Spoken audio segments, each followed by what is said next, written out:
All right. Well, I'm doing a little bit of mood lighting today because it's Halloween. Tis the season for the mood lighting. I've got my cozy spice candle going. Smells like some nice deep cinnamon. And also, I have a massive headache, so that's also why I'm doing this lighting. I'm talking slow. I feel like I'm on smooth jazz 94.7. Actually homeschooled. Let's get started, y'all. Actually,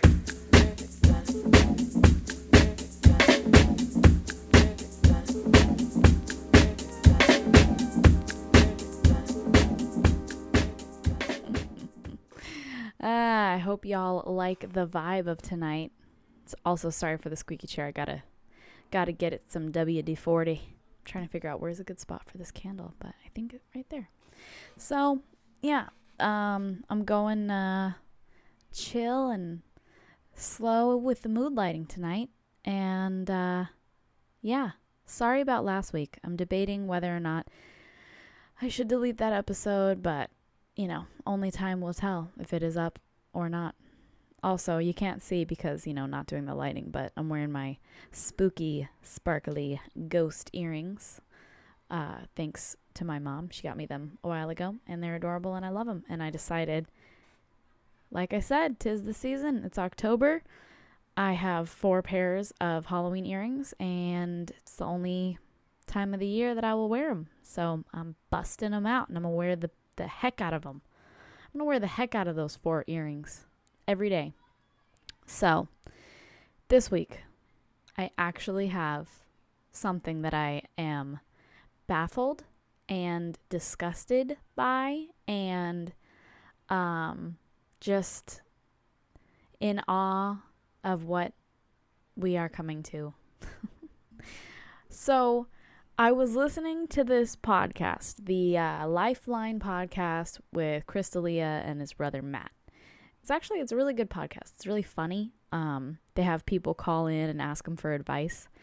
And Chris D'Elia is awesome. His brother is cool, but kind of annoying. Just his points of view are a little bit annoying.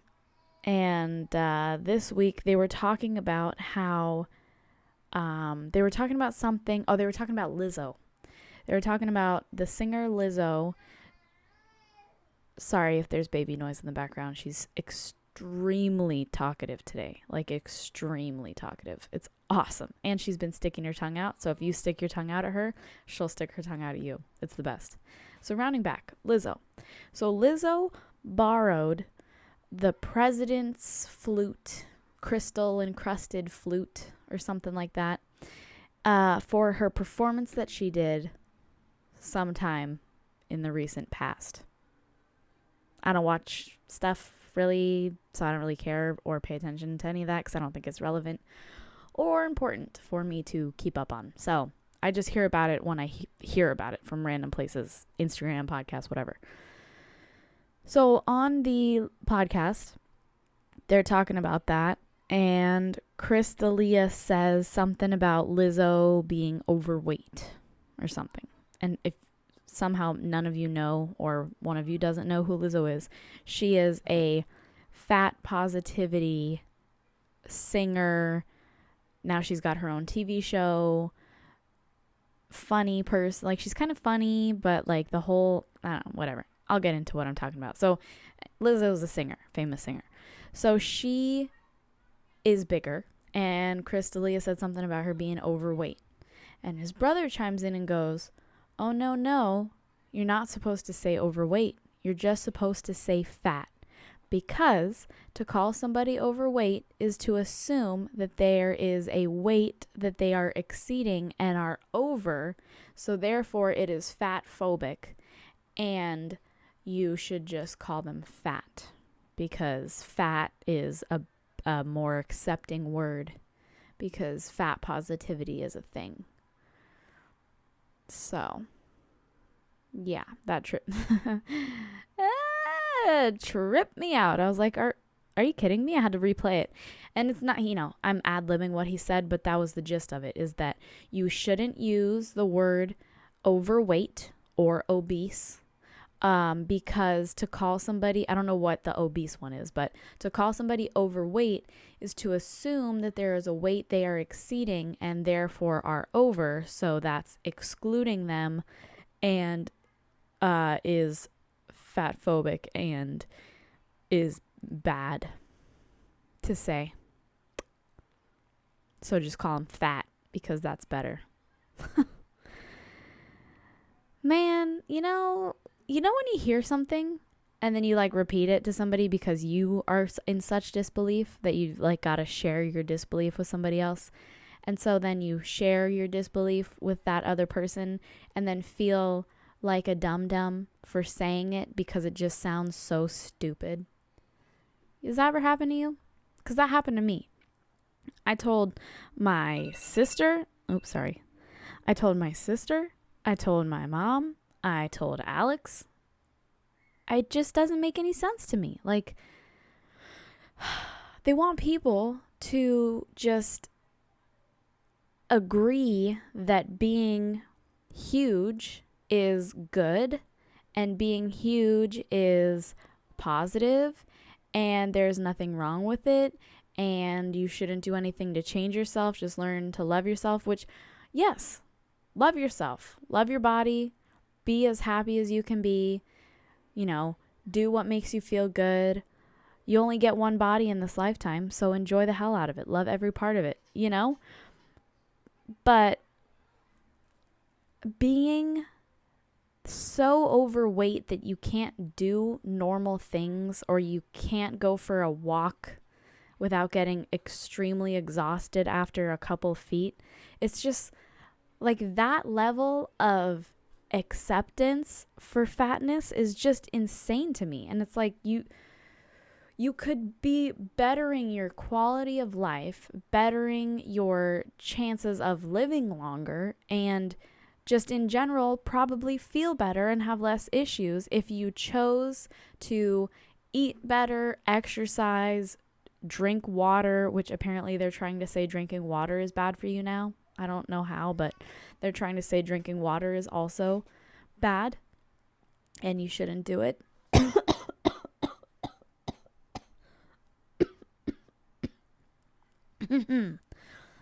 That's what happens to me when I say ridiculous things. I choke. So, yeah, I don't really understand it. So the whole fat positivity movement, and if you say basically what I'm saying, I'm probably going to be called a fat phobe, or you're being fat phobic, Melena. So, yeah, like there's this one TikTok chick, I guess. I don't have TikTok, so I see these things on YouTube and, Instagram, whatever.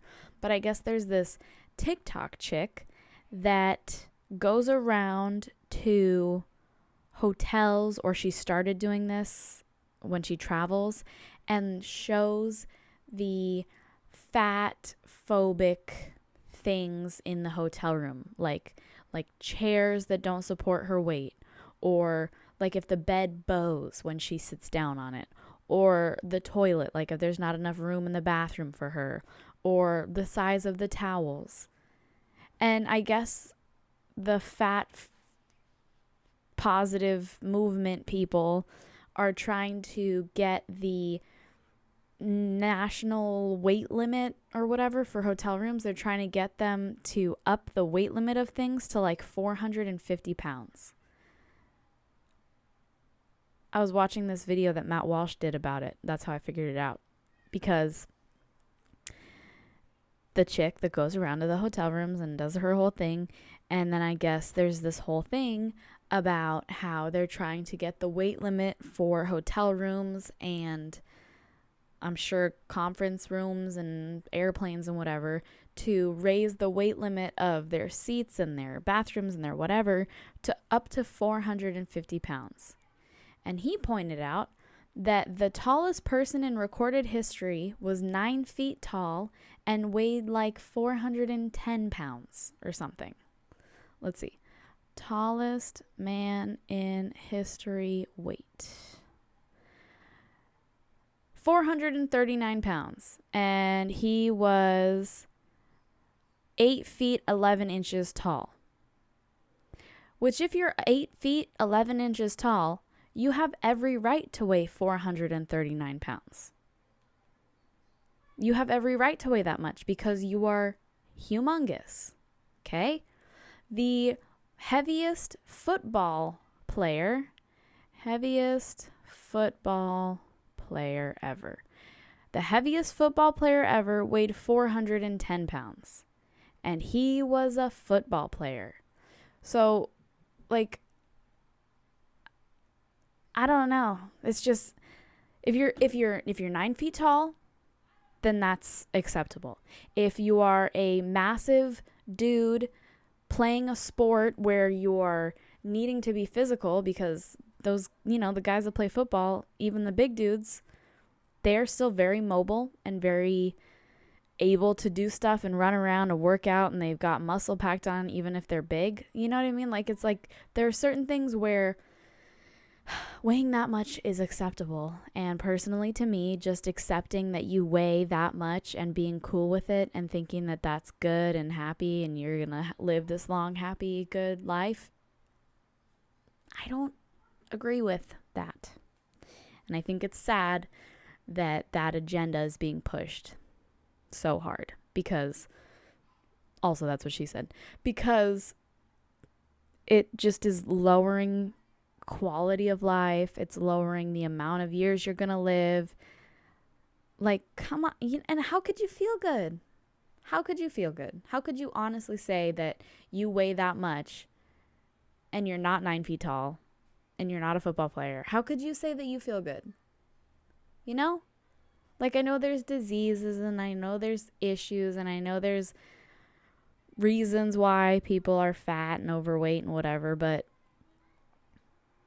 like, to push it and to make people like live in a culture where you can't say overweight because that's discriminatory against fat people, because you're insinuating that they are over a certain weight and you should just call them fat, is like as bad as people who want to be called it. You get me? Like, I feel like that's on the same level. It's like, you want to be called it, which is degrading and shitty, but then also you want to be called fat because that's not degrading and not shitty. But also being called it isn't degrading and shitty because you are having the pronoun of it, and so that makes it okay. Like, huh? You know what I mean? Like, what? I can't be the only one that thinks this. I mean, obviously, I'm not the only one that thinks this, but maybe I'll lose podcast listeners, and that's okay. If you don't like what I'm doing, if what I'm saying isn't interesting to you or it makes you angry or whatever, you don't have to listen to me. That's totally cool. Skip it, delete it, unfollow it, whatever. It's like, it's so simple. It's so simple. So if you don't like what I'm saying, that's okay. We can part as friends. All right? My fiance is talking quite loudly, but you know what? That's all right. He's in the other room watching the baby and letting me do this podcast, and that's lovely. I didn't want to do it.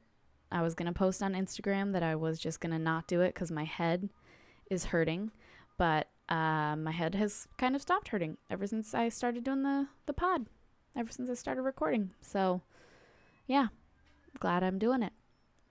But yeah, that's the issue that I came up with to talk about this week. And then also, totally different note, that was the end of that portion, because that was the end. I didn't need to keep on going on about that for that long. Well, I guess I did. I needed to get it off my chest. It was weighing on me. So, moving on to the next thing. Peekaboo. I have developed allergies. I developed allergies. I swear, after having the baby. And I know that weird things like that happen to women after having babies. Like, some experience hair loss and some experience this, that, and the other. Like, hair loss is kind of the only other one that I, off the top of my head, know about.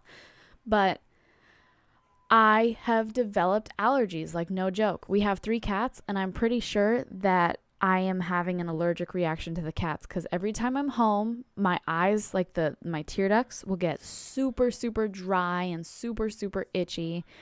And then my nose will get all stuffy and I'll have sneezing fits. It sucks. And then my hair started, like when in the shower, when I would comb my hair, because I have curly hair, there's a special way I comb it. It started coming out in like bigger amounts. Like I wasn't going bald. I couldn't see any baldness, but the amount of hair that would come in the drain was so much more than it was before. And my fiance, Alex, he figured out that I had stopped taking these cell salts that I had been taking my entire pregnancy. Because everybody in their body, I'm looking it up right now, in your body you have 12 cell salts, and there are certain ones for certain things, and everybody already has them, but some people lack certain kinds. And when you're pregnant, since you are growing a human body inside your body, you are giving all of your nutrients to the baby. So, that's why women take prenatal vitamins and, all sorts of other vitamins and things. And what I started doing, because my mom's a homeopath, is I started taking cell salts. So what they are is, let's see, the 12 Schuler tissue salts and their primary functions and beliefs. The 12 cell or tissue salts are essential minerals that occur in nature and in our body.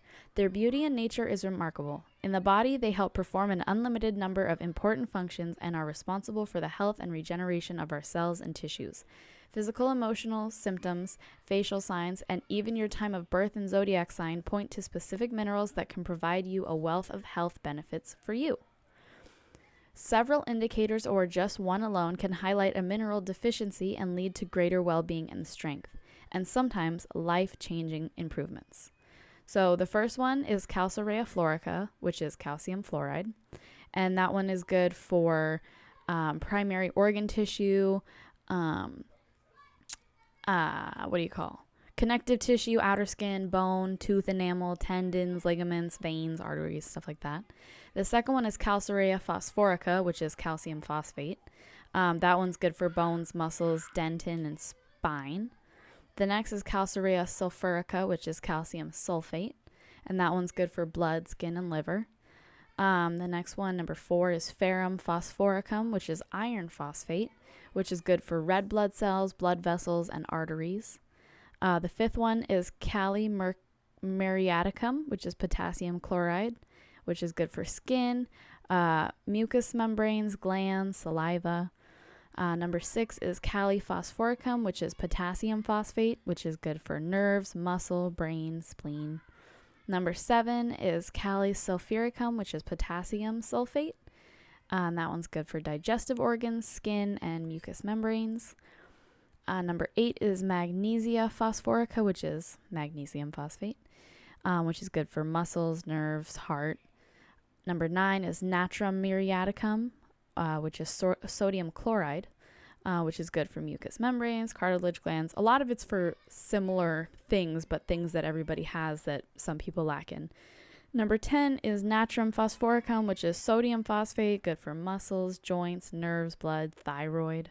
Number 11 is Natrum sulfuricum, which is sodium sulfate, which is good for intercellular fluids, liver, gallbladder, digestive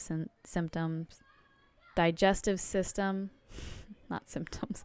And number 12 is silica, or silicea, which is good for connective tissue, skin, hair, nails, and nerves.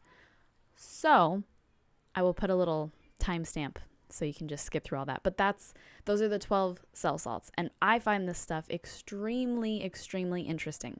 So it's called a protocol that you start when you get pregnant, and you take it all the way, if you're going to breastfeed, all the way until you're done breastfeeding. You can obviously stop whenever you want, but it helps keep all of those cell salt levels even. And the first 3 months you do a certain one, you do three different kinds. Then the next 3 months you do 3 different, or the next month you do a different regimen every month. So the first month you do these 3, next month you do these 3, Next month you do these 3, so on and so forth. And then once the baby comes, the last month that you're pregnant up until you're done breastfeeding or until you decide to stop, you take the last 3, which is calc floor, ferrum phos, and silica. So calc floor is for like your bones and your teeth and strength. Like for, if you go to the chiropractor, if you take calc floor, it helps the chiropractic adjustment stick way longer than if you just go. The next one is ferrum phos, which is for red blood cells, blood vessels, and arteries. So if you experience like a lot of blood loss, like it's completely normal for women to lose up to like, I can't even remember, like 2 gallons of blood during birth. And that's completely normal. Or not gallons. I'm totally wrong about that. But there's a certain amount of blood over the amount that hospitals tell you that is normal to lose during pregnancy, because your body is producing more, and as long as you're not hemorrhaging, you're fine. And then the last one is silica, which is good for connective tissue, skin, nails, and hair, and nerves. And so I had stopped taking my cell salts. I think 3 months she was born. And then 3 months later, I was like, I don't need to keep taking them. I'm going to stop taking them. So I stopped taking my cell salts. And after like a week or 2, I noticed my hair was so tangled. And every time I would shower, like I said, there was so much hair in the drain, like compared to before. It was crazy. My hair always comes out when I shower because it's curly, but, well, not just because it's curly, but that's just, straight hair girls know that when they brush their hair, your hair comes out, and when you shower, your hair comes out, you're always losing hair. But it was a lot more. And then I had a tooth issue, like my teeth got super sensitive to hot and cold. And my fiance, I always call him my fiance instead of Alex. Alex said, why don't you start taking your cell salts again? After a couple weeks of this going on, he was like, why don't you start taking your cell salts? Because you stopped taking those, right? And I was like, yeah. And he was like, so then just start taking them again and see if it helps. So I started taking them. And as I was taking them, I was looking at the bottles because it has a little description on the bottle of what they're for and what happens, what each one does. And I was like, oh my gosh, each one of the cell salts had to do with something that I was experiencing. So like the hair loss and the teeth sensitivity, right? And I would get dizzy, right? So I also started taking iron, or organic beef liver capsules because hippie and actually homeschooled. And after about 2 weeks, my hair has been super smooth, and in the shower barely any comes out, and my teeth sensitivity has gone way, way down. I still have one tooth, but I had a crown put on, or a filling done, so it makes sense that it's still sensitive. But it completely helped out with everything just to start taking my cell salts again. It was crazy. Like, it was a crazy, noticeable, like massively noticeable difference from when I had stopped taking them until started taking them again. Because I had been taking the cell salts all the way since I first found out I was pregnant.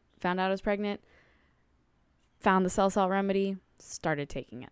So I've been taking these for over a year for sure now. And I'm going to keep doing it because it's super doable. The coolest thing is there's this thing you can do, because they are these little lactose pills. So they just dissolve under your tongue. But you have to take 4. And taking 4 each of 3 remedies is 12. And you have to do that 3 times a day. So that's a lot of individual pellets to consume, which makes them go by a lot faster because they come in these little bottles of like 500 or 1,000. But the cool thing is, with these, you can make a water dose. And so what you do is you put distilled water in a little 4-ounce container. I have these.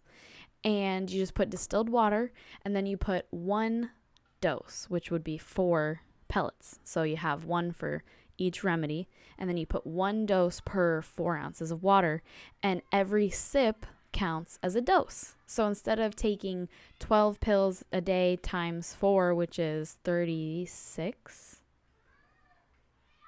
pills, right? It's 36,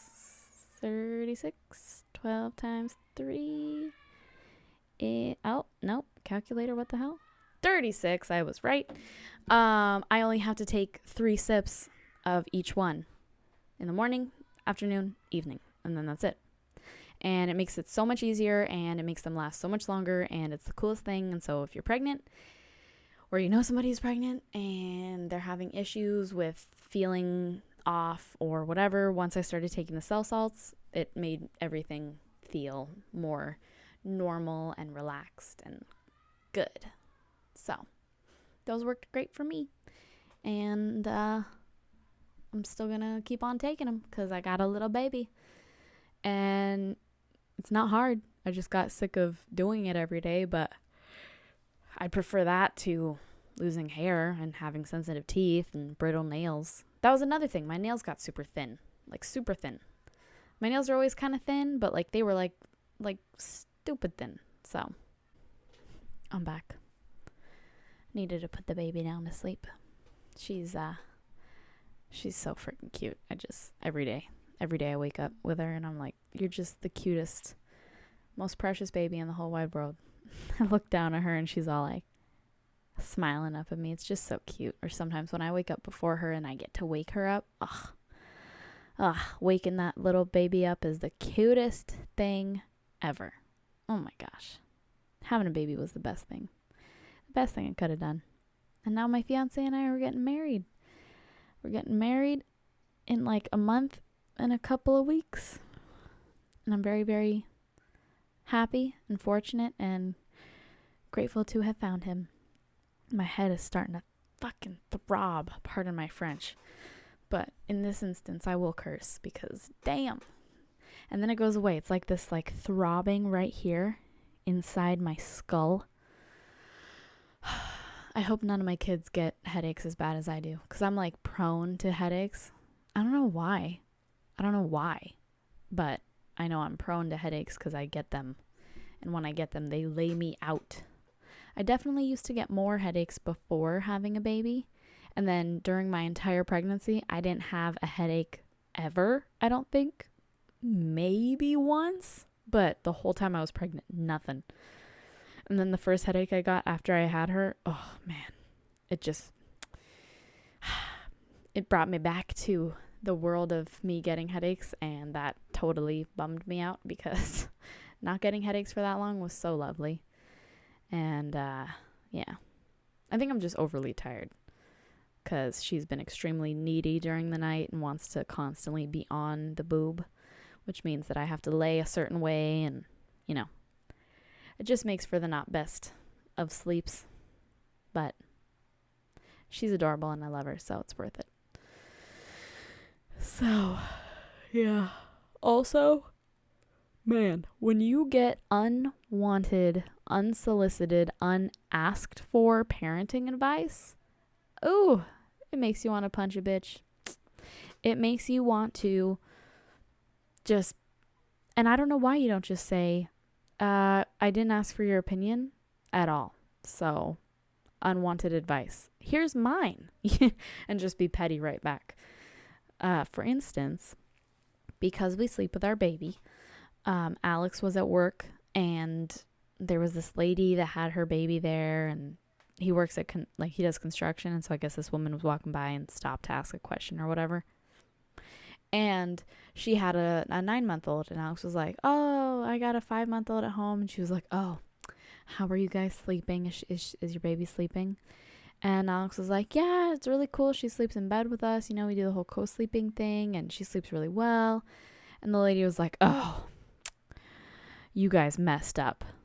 And I said, when Alex was telling me this, I was like, she straight up said that we messed up. And he was like, she literally said, you guys messed up.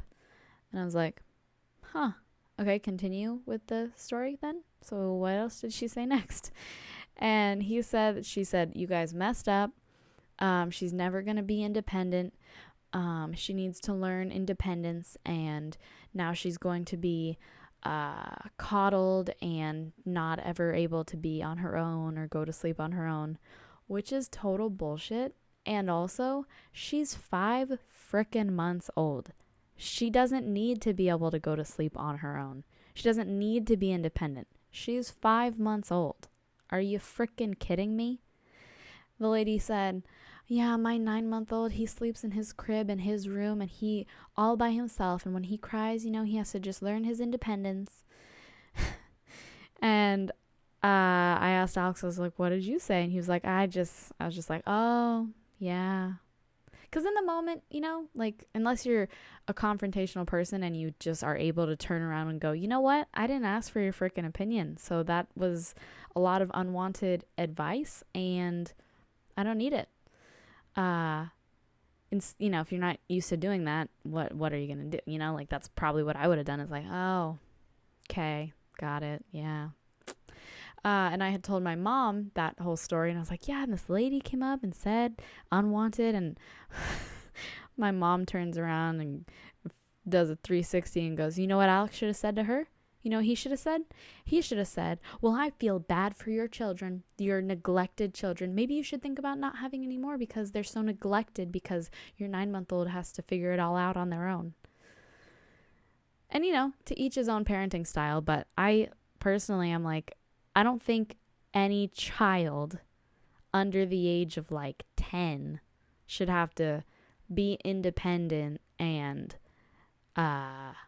not sleep with their parents. You know what I mean? Like, unless the kid consciously decides, I don't want to sleep in bed with you guys anymore, I need my own space, or, consciously makes that decision for themselves, I don't see the point in putting your kid in a crib, in a room, all by themselves. Like, that just seems mean, Like, sometimes our baby, she'll have bad dreams, and I assume it's bad dreams because she'll be asleep and she'll whimper and she'll sound all sad. And one time I remember she was laying there and I had just turned over and we were all asleep and I had just turned over to flip sides and I was facing her, and all of a sudden she kind of started crying, like not full out crying, but like she started crying.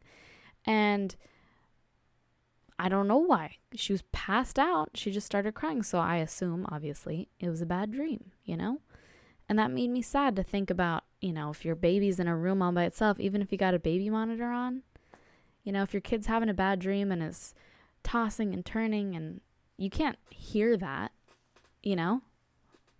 So, I don't know. Personally, my personal opinion is that sleeping with your baby is important. And it grows a strong bond between you guys. And it's just awesome having your baby in bed with you. I completely understand people are worried about rolling over on their kid or, having pillows thrown on the kid or something. But like when you have a baby in bed with you, there's a baby there. Especially as a mom, there's a part in your head that that there's a baby in bed with you.